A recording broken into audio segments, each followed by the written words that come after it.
Israel Hamas വെടിനിർത്തൽ കരാർ നിലവിൽ വന്ന ശേഷം നിരവധി തവണ ഇസ്രായേൽ കരാർ ലംഘനം നടത്തി. ഇതിൽ പ്രകോപിതരായി ഹമാസ് കരാറിൽ നിന്ന് പിന്മാറുന്നതായി പ്രഖ്യാപിക്കുകയും ചെയ്തു. കരാറിൻ്റെ ഭാഗമായി ഇസ്രായേൽ ബന്ദികളെ ഘട്ടം ഘട്ടമായി ഹമാസ് മോചിപ്പിച്ചു.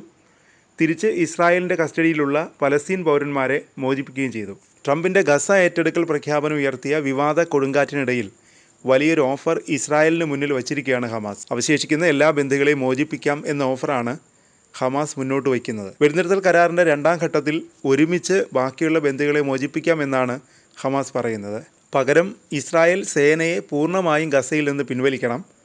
ഒപ്പം ഗസയിൽ സ്ഥിരമായ വെടിനിർത്തലിനും ഇസ്രായേൽ തയ്യാറാവണം. ഹമാസിൻ്റെ ഓഫർ ഇസ്രായേൽ സ്വീകരിക്കുമോ? ലോകം ഉറ്റുനോക്കുന്നത് അതിലേക്കാണ്. ഹമാസിനെ അധികാരത്തിൽ നിന്ന് പുറത്താക്കുമെന്നാണ് ഇസ്രായേൽ പ്രഖ്യാപിച്ചിരിക്കുന്നത്.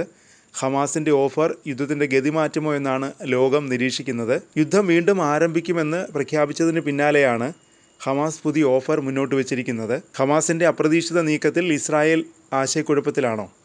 റിപ്പോർട്ടുകൾ പറയുന്നത് അങ്ങനെയാണ്.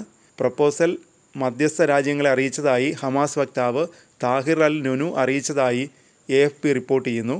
59 ഇസ്രായേൽ ബന്ദികളെയാണ് ഇനി മോചിപ്പിക്കാനുള്ളത്. 35 ബന്ദികളുടെ ജീവൻ നഷ്ടമായി. വരും ദിവസങ്ങളിൽ വെടിനിർത്തൽ കരാർ തുടരുന്നതിനുള്ള ചർച്ചകൾ തുടങ്ങുമെന്ന് ഇസ്രായേൽ വിദേശകാര്യമന്ത്രി അറിയിച്ചു. അതിനിടെ ഗസയെ തർക്കഭൂമിയാക്കി നിലനിർത്തിക്കൊണ്ട് ഇസ്രായേൽ വെസ്റ്റ് ബാങ്കിൽ ജൂത കുടിയേറ്റം വ്യാപിപ്പിക്കാൻ ഒരുങ്ങുന്നതായാണ് റിപ്പോർട്ട്. ജൂത കുടിയേറ്റക്കാർക്ക് 1000-ഓളം പുതിയ വീടുകൾ നിർമ്മിക്കാനാണ് ശ്രമം.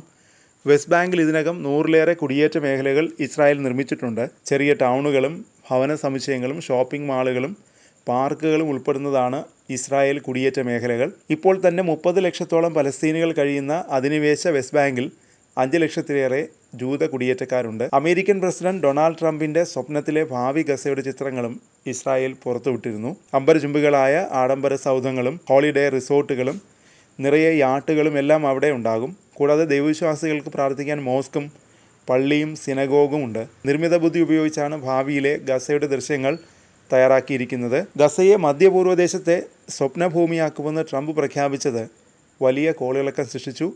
ഇസ്രായേൽ പ്രധാനമന്ത്രി ബെഞ്ചമിൻ നെതന്യാഹു അമേരിക്ക സന്ദർശിച്ച വേളയിലാണ് വൈറ്റ് ഹൗസിൽ നടത്തിയ സംയുക്ത വാർത്താസമ്മേളനത്തിൽ ട്രംപ് ഇക്കാര്യം വ്യക്തമാക്കിയത്. പുതിയ നഗരനിർമ്മാണത്തിനായി $500 ബില്യൺ ചെലവ് വരും.